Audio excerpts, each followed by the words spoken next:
Francisco Pancho Villa by Javier Arana. It's me right there. So he's pictured in the center right here. You can see all his men with their ammunition wrapped around them. I'm not sure if they actually did that during battle, but it makes for a pretty cool picture. So one thing about Pancho Villa was that he loved to have his picture taken, and he wanted to be filmed while he was battling, which is pretty interesting while I was doing some research.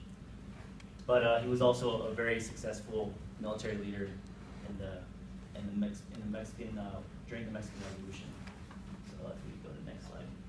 So let's talk about the Mexican Revolution, because this is one of the most silent revolutions in history. Even though there was a lot of bloodshed, it's not as memorable as the other revolutions.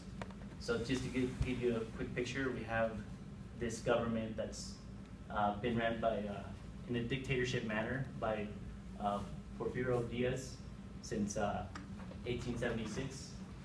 And the issue is that the people, the common folk, essentially don't have rights. So if you don't own land, you don't have any power.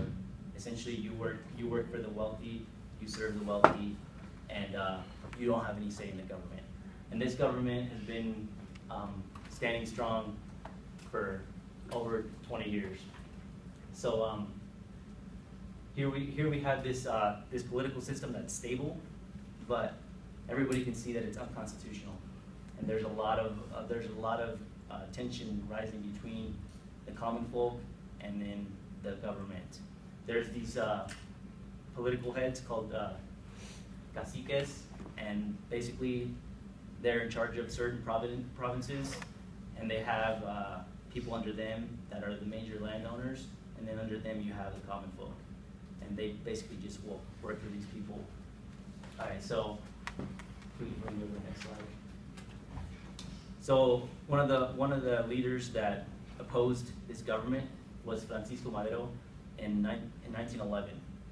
So Diaz was going to run for presidency in 2011 again, and everything was fixed. Like it was supposedly a constitutional democratic process, but it was all fixed. And what Madero did was he started getting people to rise up, and he ran for presidency, and he was campaigning on the constitutionality of the Constitution of 1857, and he was essentially jailed the night before the election, so he was not elected as president. Diaz won by a landslide in 1911 again. So this is when we see Villa come into the picture. So Madero, he could have just like went back into his life, and he was an aristocrat. He was successful. He had money. He could have just gone back and done what he did, but he didn't see that it was right for the people to be continually suppressed. So he went up north where Villa was at, and he actually got his support to come into Juarez and overthrow the rebel army, or the federal army. So what happened is he actually took over the government, but Madero proved to be too weak. He couldn't have a strong enough influence on the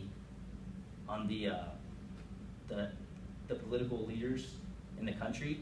So the power still remained with the wealthy people, and so there was still an issue with that. So we go to the next slide. So then Huerta comes into the picture, and he essentially forcefully took the presidency in February 1913. But the issue with this was that it was questioned whether he was the rightful leader. So then we have Carranza, and then we have Villa and Zapata. They're all like these military leaders, and they're all like, okay, well, I don't think this guy has the right to the presidency. So this is where we're going to get into Villa. So if we go to the next slide. So he was born to a poor family in 1878, and what happened was, so the story goes, like there's a lot of history with Pancho Villa that isn't clear, because we'll get into that here in a little bit. Like after his death, he was basically erased from history. So at age 15, the story goes that a wealthy landowner was actually abusing his sister, and he was attempting to rape her, and he shot and killed this man at 15. So the only option that he had was to run away. Otherwise, he would have been either executed or he would have been imprisoned. Because being a common folk, he had no power. So he went into the mountains and he lived as a bandit for an extended period of time, and nobody really, the funny thing is that nobody really knows if that's his real name, Francisco Pancho Villa. A lot of people speculate that he had a completely different name, and when he went to the mountains, he had to change his name. So he adopted a name based on how he led in the bandit groups. So what he was doing during his time was he was still largely influenced by this government that was suppressing the poor, and he lived out his life to take away from the wealthy, and he would distribute to the poor. So right here we have 1911, what I mentioned earlier, where he fought for Madero in Ciudad Juarez. So that was one of his initial battles, and then upon that he was promoted to colonel by Madero when Madero took over the presidency in 1911. So then we have some more conflicts arise in June 1912. He is accused of stealing Huerta's horse, which, okay, like, cool, but apparently in Mexican culture that's a pretty big deal, and back in the day it's really disrespectful. And Huerta, if you remember, he was the guy that took over after Madero, so he was the president, but in 1912 he currently was not the president yet. So, but he still had a lot of power, and he had Villa imprisoned. If we go to the next slide. But then Villa escapes prison in December 1912, so he was only in prison from February to December, a little bit less than a year. And when he gets out, he finds out that Huerta has overthrown Madero.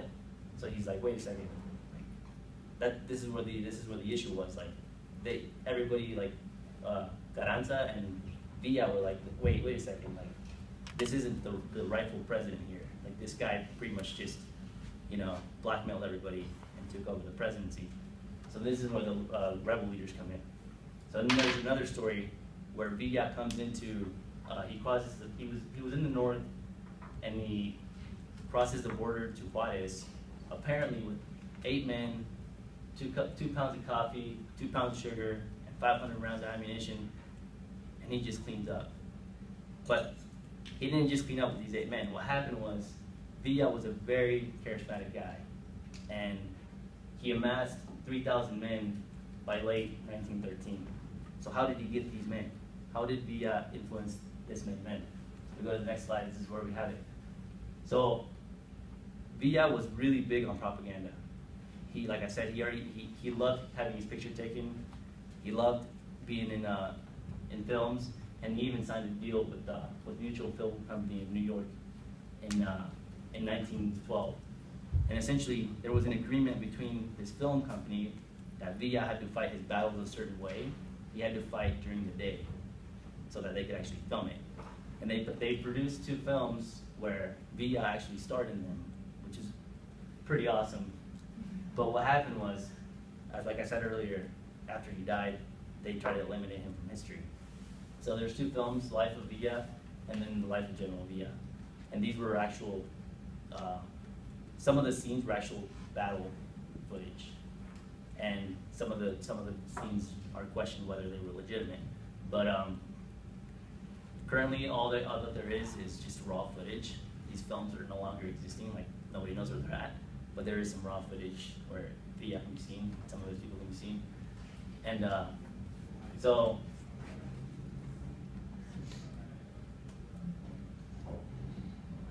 alright, so in 1914, after they took Juarez, in 1913, they went to Mexico City, and it was him, Zapata, and Carranza. So 3 guys went in there and took Mexico City, and Carranza was a guy that was elected as president.